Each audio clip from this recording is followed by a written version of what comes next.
Good morning, everybody.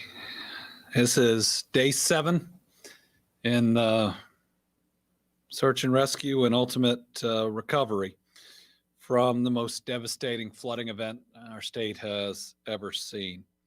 I was on the ground again yesterday, visiting 3 additional counties that have been hit pretty hard.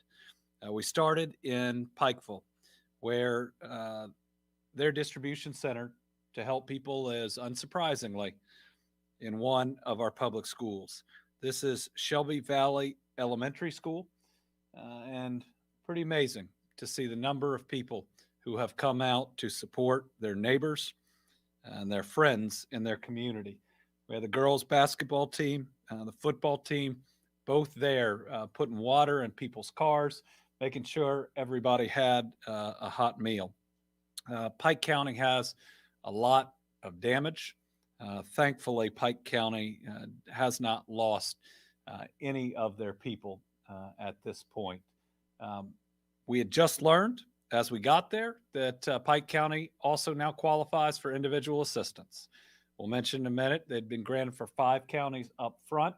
That was the number one thing that was requested from County Judge Executive Ray Jones, who is doing a great job there.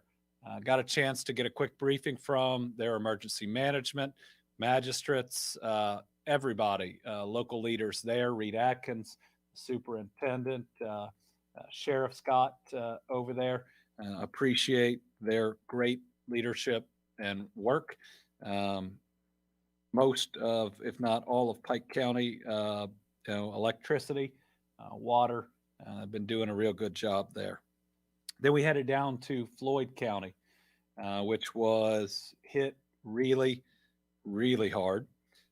We were first at the Floyd County Community Center, which is a shelter. What you can't see is in the far background there are a whole bunch of cots set up.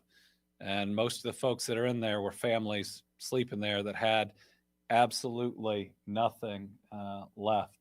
Just every single possession wiped out. Also serving as a distribution point. We pulled in, the National Guard was pulling up yet another truck filled with water. We told every single place we went, our goal is to provide so much water, they say stop sending us water. National Guard is out in force, as you'll hear in a minute, more than 400 of our guardsmen and women out primarily delivering water, also meeting other needs in the communities. There were a bunch of kids in here too. They were playing basketball when we first walked in, playing with hanging out with each other. Oh no, you don't want to see that one. And what's neat is in the corner over there were the counselors from their school, making sure that they were already providing services to them. Then we went down the road and saw 2 smaller towns in Floyd County. One, basically the entire Main Street right off the road, every business wiped out. One restaurant known for its gravy, nationwide, and then a hardware store. Just everything that folks had built wiped out. Further down the road, one of the other towns, distribution point coming out of the gym that had been turned into a museum, basketball museum. A whole lot of people working really, really hard in the county. Appreciate their work. County judge, state representative. Appreciate everybody who's helping out. Then we came back to Breathitt County. And let me tell you, the drive from the Hazard Airport into Jackson takes your breath away. You basically go down, you're right beside the creek, and every tree littered with what used to be a home. 5 of Perry County's buses pushed over the county line. One is in through a building, other ones inside the creek. We saw a vehicle, basically split in half, all types. Hard to explain the level of damage. And then all through Breathitt County hit very, very hard. Still great concerns about water. But let me tell you, 2 days makes a heck of a lot of difference. This was 2 days since I was in Letcher and Knott, and on the road, even as you're seeing the destruction over here, about every 2 miles, there's another place distributing water that people are pulling through, putting supplies in their car. Help has truly shown up, and it's real special to see. Appreciate the work that everybody is putting in. All right. In good news, our number of lost Kentuckians has not changed. We still are confirming 37 fatalities in 5 counties, 8 in Breathitt, 2 in Clay, 17 in Knott, 3 in Letcher, and 7 in Perry. We hope that that number doesn't rise. I think it will rise by at least a couple. But at least for now, that is good news that it stayed the same. Biggest concern for today and tomorrow is the weather. It is very, very hot. Highs are ranging in the 90s. It was already getting there by yesterday afternoon in Jackson. They're going to be combined with a humid air mass, and it's going to make it feel much hotter. The heat indices are going to be above 100 degree in some locations. That's why we have set up cooling centers in each of these areas. If we could go ahead and put up those locations, and while we're getting those up, we're tracking the possibility for additional thunderstorms on Thursday. Though right now, I don't think that there is an expectation that that would be severe rain, but we are always concerned about weather at times like this. So these are cooling centers. Very proud of emergency management, local and state, to get these up before the heat hit. These are up and operational in each of the counties.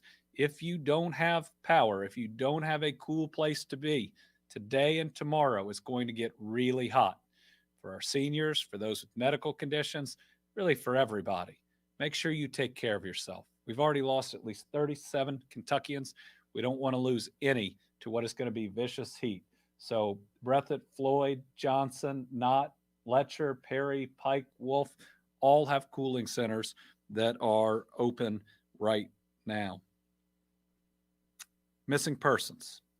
So it is very hard to have an accurate number of unaccounted for individuals.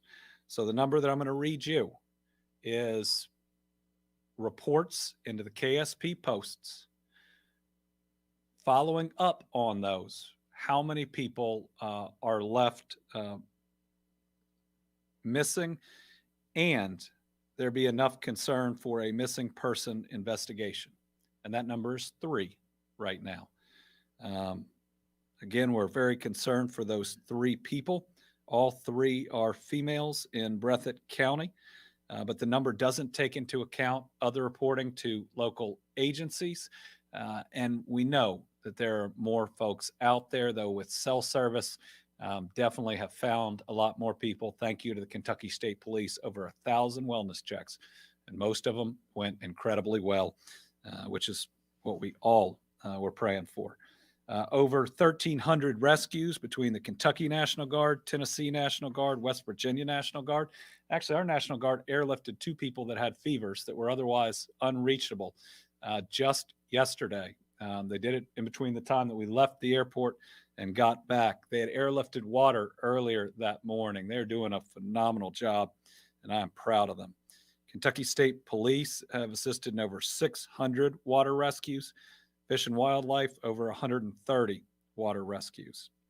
National Guard has also now distributed over 2,400 cases of water. Actually, we have an exact 2,404 as of 8 a.m. this morning, but I guarantee you there's a lot more because we're moving water as fast as we can.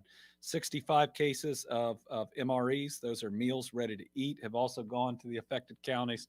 And listen, there are nonprofits and religious affiliated disaster recovery groups pouring into these areas, making sure people have enough to eat. Our schools are feeding thousands of people every day. Currently have 400 National Guardsmen and women currently supporting the mission. We have a total of 219 people temporarily housed in our state parks, another 221 in shelters, for a total of 440 displaced individuals. That is only a fraction of the overall number of displaced people. Most are with friends or with family because that's what we do as Kentuckians. Jenny Wiley has 147 people occupying rooms, cottages, and campgrounds. The rooms are fully booked, but the campground space is available. As you'll hear in a minute, we're putting a lot of travel trailers up. There are flooding issues at Jenny Wiley right now, not in people's rooms. We're using a boat to get people to the lodge and back, but we're on top of that. We're housing people even though we're still getting some of the utilities fully up online. 4 people are staying in one camper at the Paintsville State Park Campground. Pine Mountain has 2 folks. There are still 5 rooms available. Buckhorn Lake State Resort Park shows you what we can do in response to these disasters. It is in one of the hardest hit areas, yet it is up and operational. We couldn't get there for a couple of days. When we could get there, no power, no water. Thank you to Kentucky Power. Thank you to our Division of Water for moving heaven and earth. And thank you to AT&T for getting not only cell service, but Wi-Fi. And I don't think we had Wi-Fi at Buckhorn before this. Currently, 55 people occupying rooms. There are 20 rooms and 2 cottages available. There are a lot of displaced folks in this area. So there are running water, power, internet. Pretty amazing. And today, we have a way for folks to register for travel trailers. We have 25 at Jenny Wiley State Park, 25 at Mine Made in Knott County, 9 are at Carr Creek in Knott County. Jenny Wiley is in Floyd County. We're working to get travel trailers in other areas. We have 100 total that we are moving into Eastern Kentucky. We have a registration page for those that are looking for travel trailers linked on our flood resources page. And we've provided flyers to FEMA disaster recovery centers and the Red Cross. So those that can't get online are going to have other opportunities. Information packets can also be found at centers and shelters and on our flood resource page. The Eastern Kentucky Sheltering Program is available to survivors whose homes were majorly damaged, destroyed, or deemed not habitable in the 7 counties designated for FEMA individual assistance. So as of today, Breathitt, Clay, Floyd, Knott, Letcher, Perry, and Pike counties have all qualified for individual assistance. That's the fastest we've ever seen it granted. Program eligibility to be in one of these travel trailers requires that folks register with FEMA at disasterassistance.gov. So this is online. The way that we are going to be able to check on folks looking for travel trailers is up. We look forward to getting folks in them and to getting folks a little more stable where they'll know where they can be for the months even to come. We talked about the cooling stations earlier. 8 put up. We actually got in front of the weather, which I hope feels good to the people in these communities when the flooding coming at night.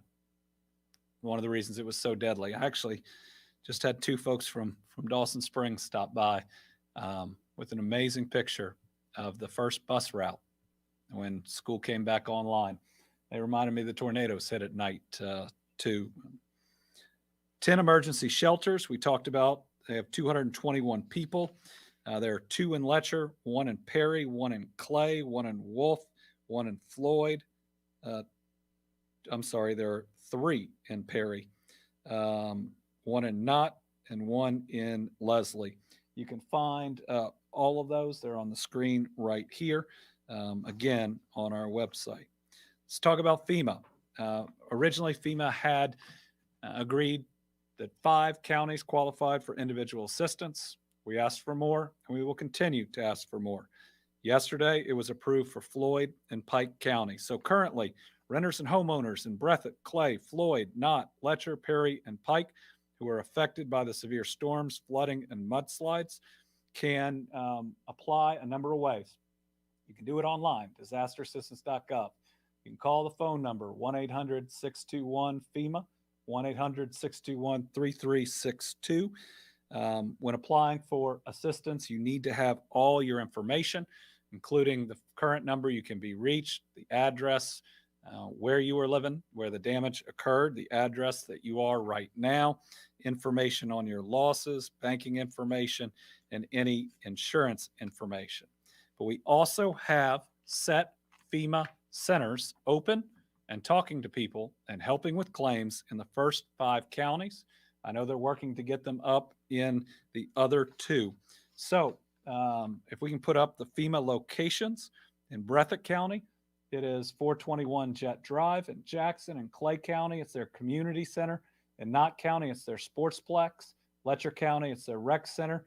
Perry County, it's at Hazard Community and Technical College, 7 a.m. to 7 p.m. I would strongly encourage people, because this is a tougher process than it should be, to actually go in and talk to someone. We have been promised mobile folks on the ground as well that will be going neighborhood to neighborhood in the near future to document people's losses. Overall, federal disaster declaration signed by President Biden on July 29th. 14 counties and 3 cities have declared states of emergency. How about some good news? The power outages have almost been cut in half from yesterday. That's great, especially with how hot it's gotten. In the affected area, now 5,068 without power. In Breathitt, 1,460. In Knott, 1,068. In Perry, 2,268. In Floyd, just 9 people, 9 hookups at the moment. In Letcher, 263.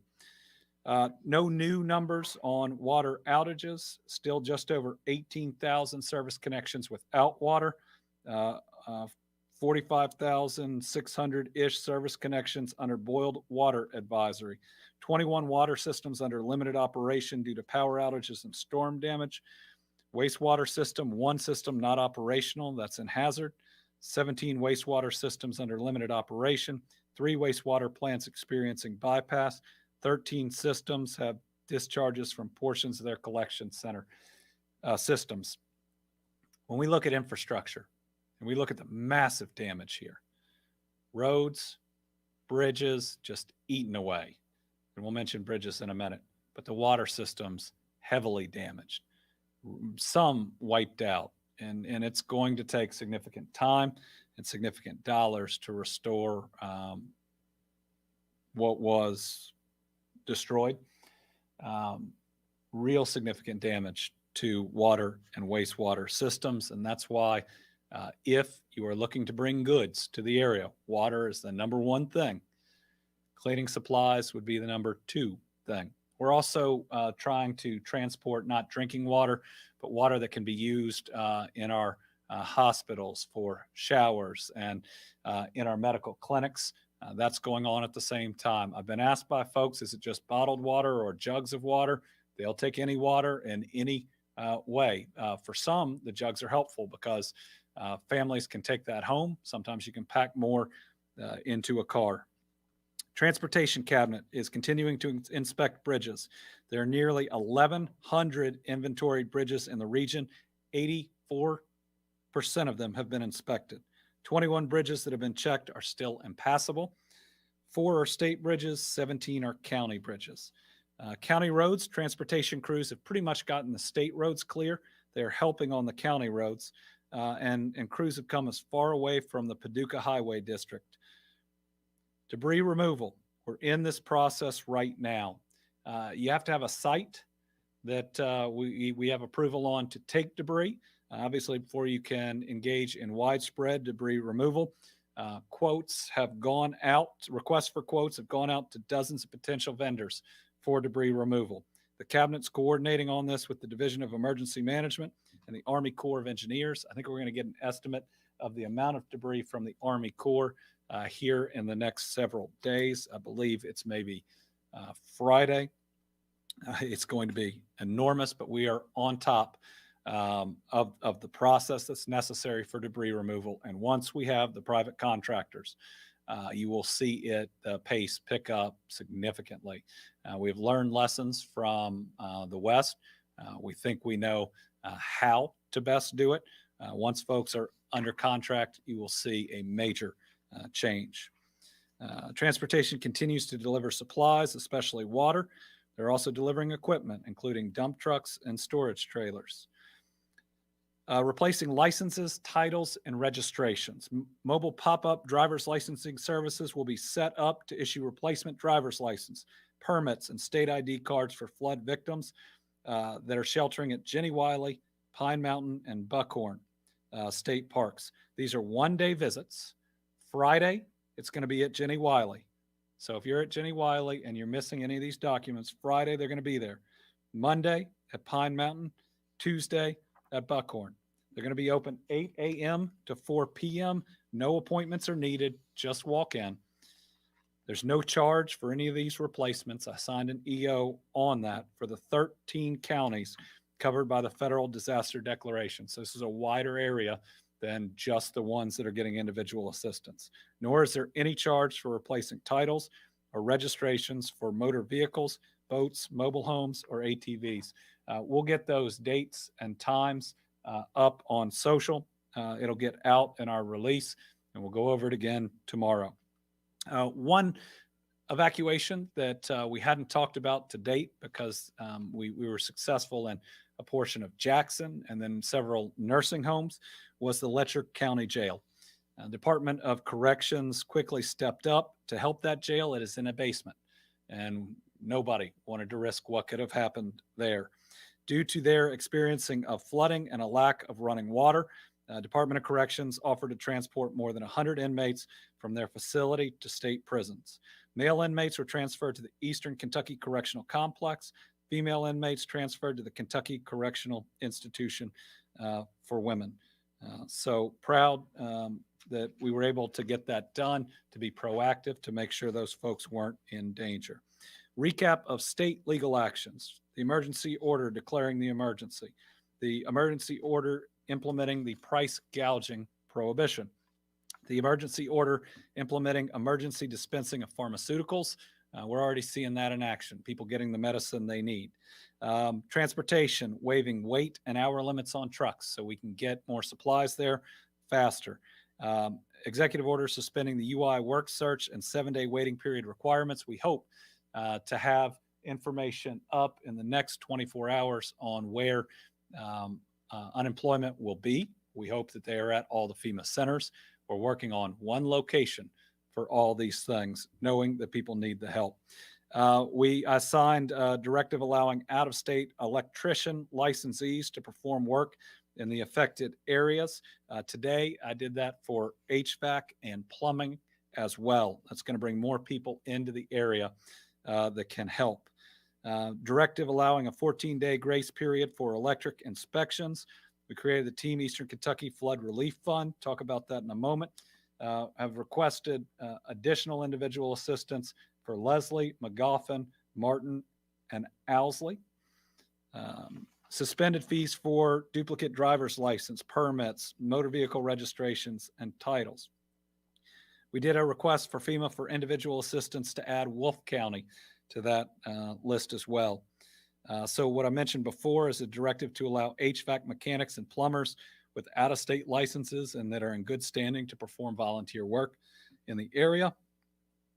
Just signed an EO suspending statute that deals with carcasses of domestic livestock and poultry. We had to do that in the West too. As folks work to clean up and clean up fast, it applies to all of the counties under the federal disaster declaration. Team Kentucky Flood Relief Fund.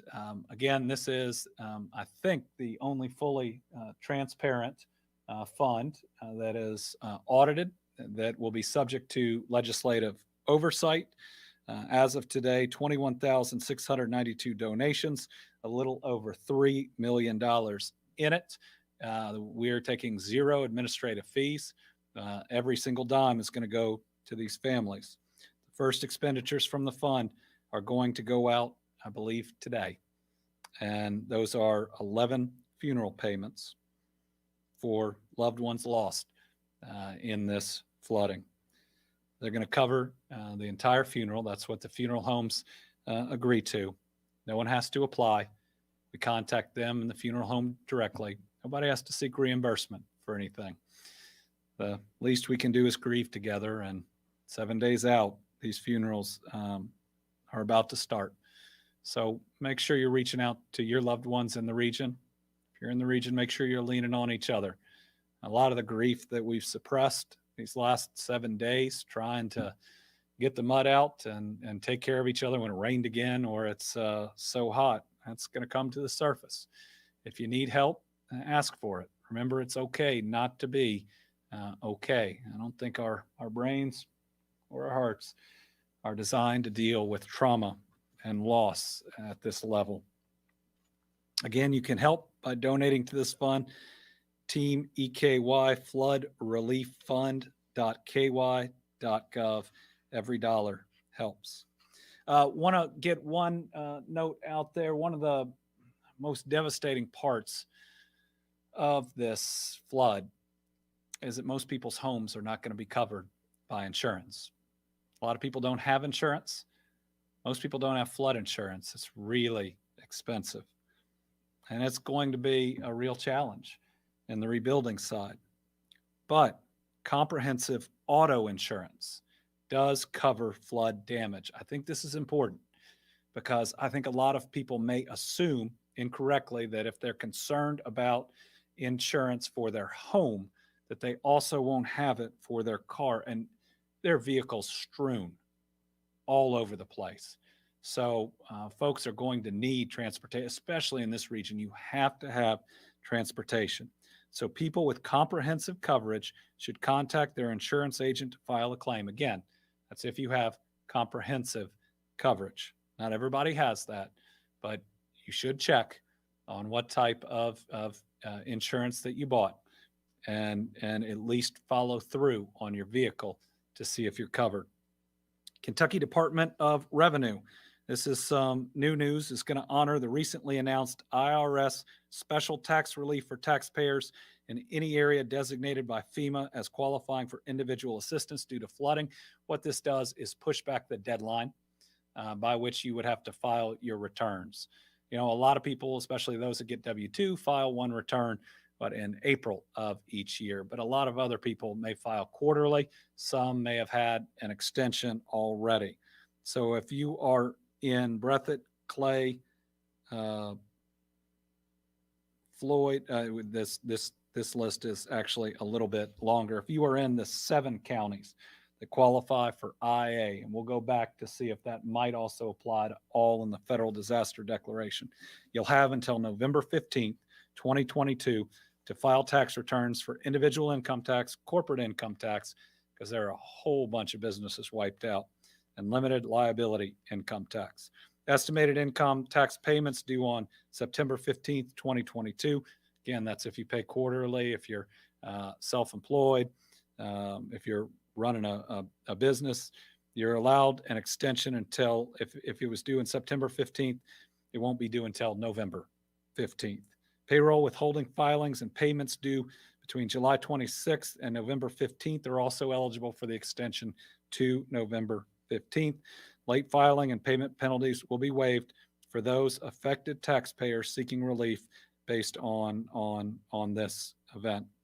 Taxpayers should label the top margin of the tax forms filed under this relief provision in large red letters with the word Kentucky Flood Relief. Getting mental health services out and available to folks. The Department for Behavioral Health, Developmental, and Intellectual Disabilities has 4 teams of crisis counselors. They're at the Knott County Sportsplex. I was there 3 days ago, helping a lot of people. That's where people are coming in. That's where FEMA is. That's where they can get help. That's where they can get water. They're also at the Hindman Settlement School. Perry County Shelters, Jenny Wiley State Park, and Wolfe County Shelters. They're on standby to be of help to search and rescue responders as well. Departments available to provide services to adults and youth. Staff delivered 121 boxes of Cloxaldo and 100 units of Narcan to Community Mental Health Center quick response teams and 50 to the Floyd County Health Department. Narcan's being distributed to the shelters too. Also working on SNAP replacement for those that were on food assistance that have lost their cards. We issued 328 supplemental nutrition assistance program replacements. We're working to get a waiver so people can get hot meals too. Total replacements this week, 553. Remember, we announced yesterday sales tax refunds that people can qualify for on their rebuilding. So the 7 counties now included in individual assistance. You can request a refund of the sales and use tax you pay on the purchase of building equipment to repair from this disaster. The limit is $6,000 in tax per building. You have 3 years from the date of the disaster to submit the refund claim to the Kentucky Department of Revenue. You need to keep your receipts. You need to document it.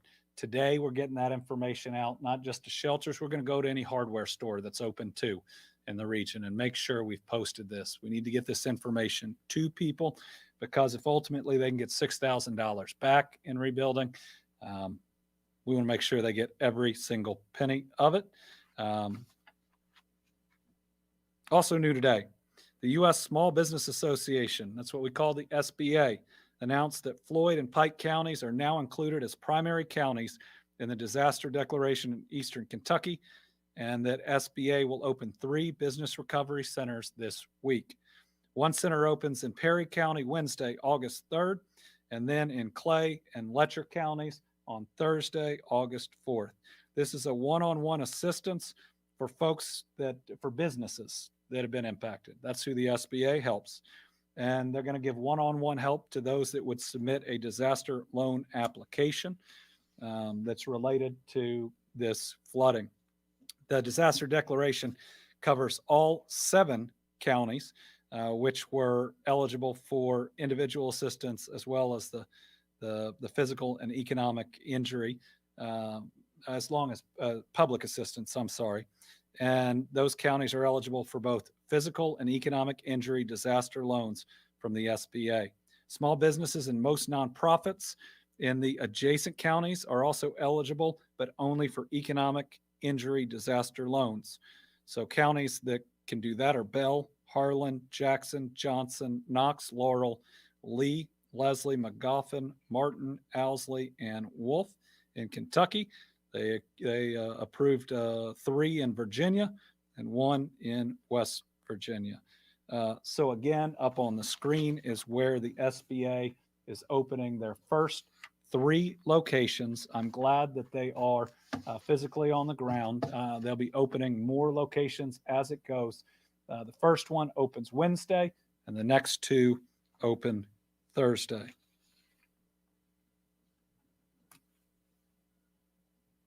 And the SBA also encourages everybody who is coming to these facilities to wear a mask. I'd request that you honor that.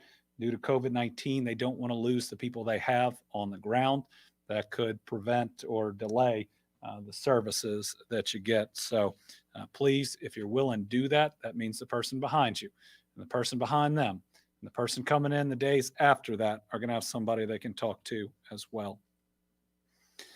Beginning yesterday morning, I directed that all flags at all state office buildings be lowered to half staff for the week. So it began on Tuesday, August 2nd, and it's going to remain until sundown on Monday, August 8th. I continue to encourage everybody out there that hoists a flag to put it down to half staff, to recognize those lost, to grieve with their families, and in recognition of so many that have lost so much.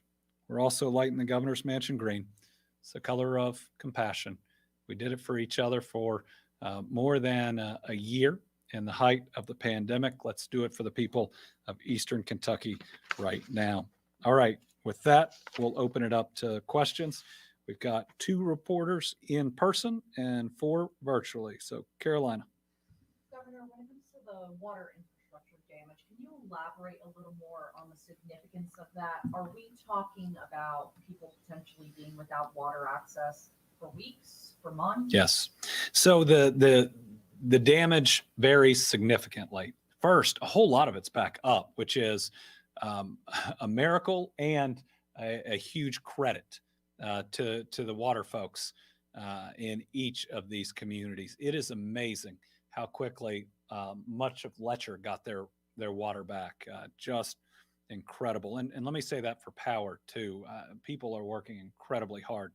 It ranges from a key part of the infrastructure being flooded and having to go in and repair it. That's in Hazard.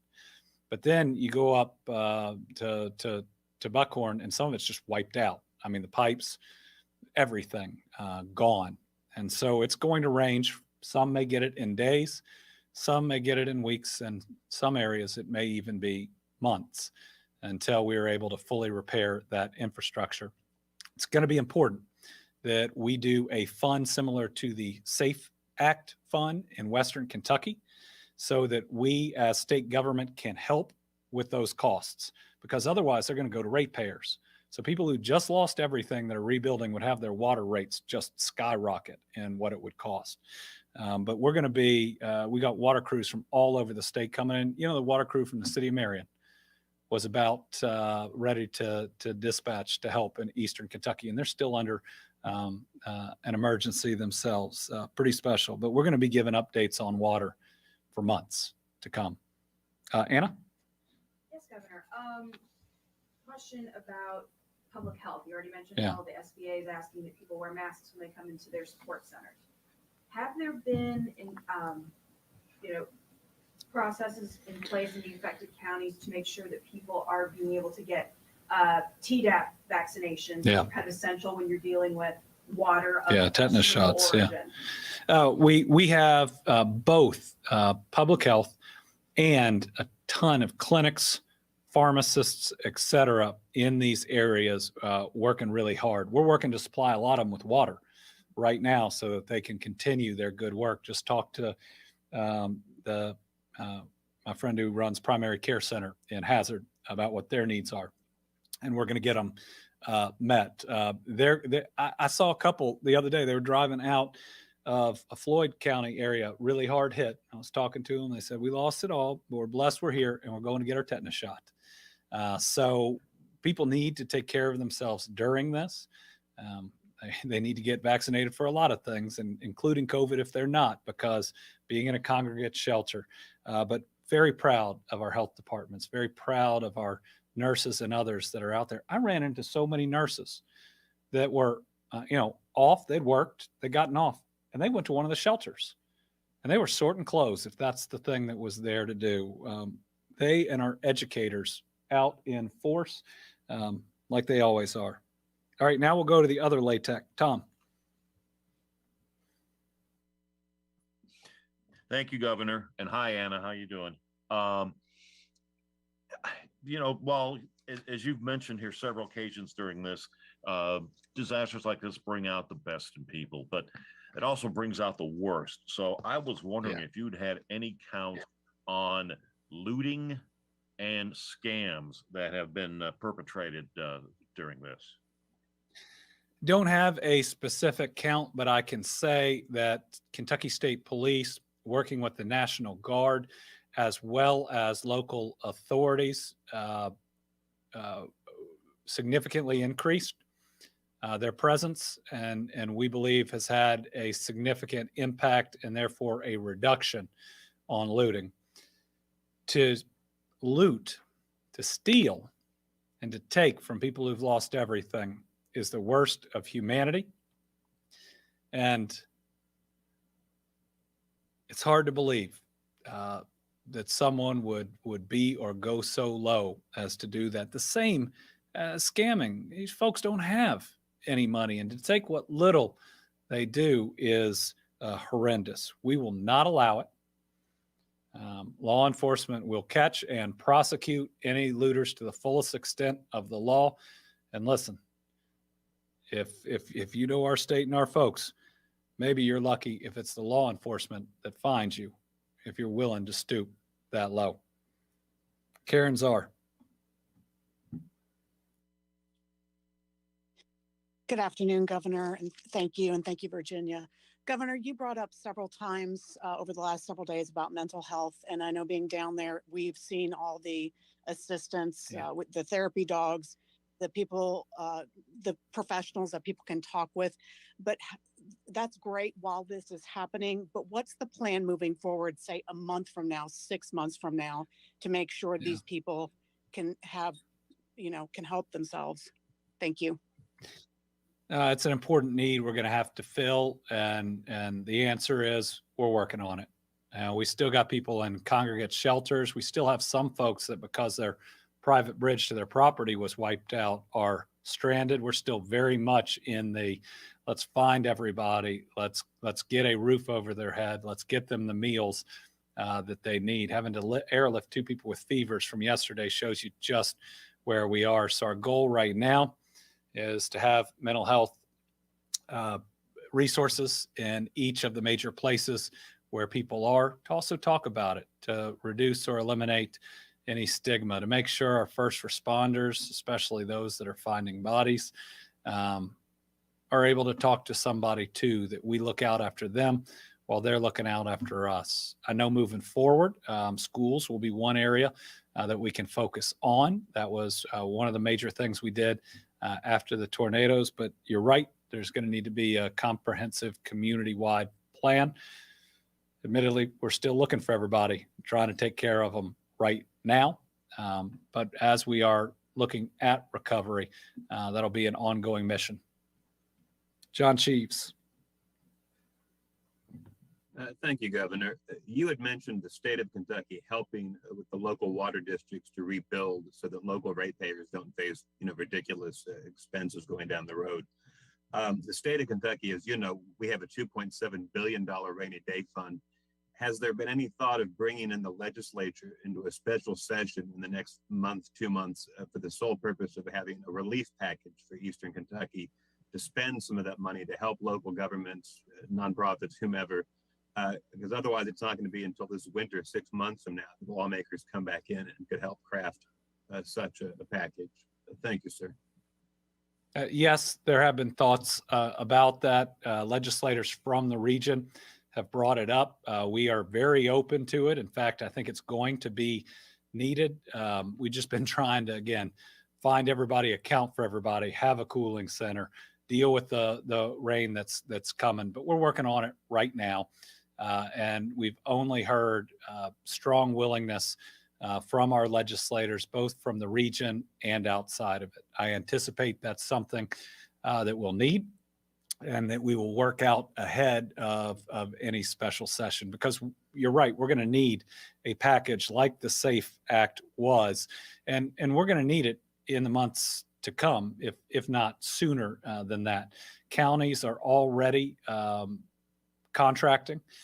School districts are already contracting to clean up, to haul debris, and we need to be there for them. We can't let a school system go broke, or a city or a county go broke, because of the amount of time it may take for them to be reimbursed. Stan Ingold from WEKU with our last question. Thank you, Governor. We've seen this massive outpouring of support and volunteers coming into the region. What is the best way for groups and individuals to coordinate with authorities to continue to ensure that things continue to move smoothly? Well, first, if you're volunteering, make sure you have called before you show up, whether that's local emergency management. We're actually working on a part of this website where you can register, whether you're calling the state park to see if they need help or assistance. Just make sure that someone knows that you're coming and can put you to work. The other thing I'd say is we're going to need volunteers and help for a long time. So it's okay if others are volunteering right now and you're willing to volunteer next week or even next month. The other thing that you can do is donate, water, cleaning supplies, or donate to one of the various funds that are out there. Obviously, I'm pretty focused on our Team Eastern Kentucky Flood Relief Fund because it is a long-term fund. So we see it after every natural disaster. We saw it after the tornadoes. You have a ton of groups that come in that are on the ground and do amazing work, but they're there for a couple weeks because then someone else needs them, and we don't begrudge them for that. But this is a year, 2 years of work.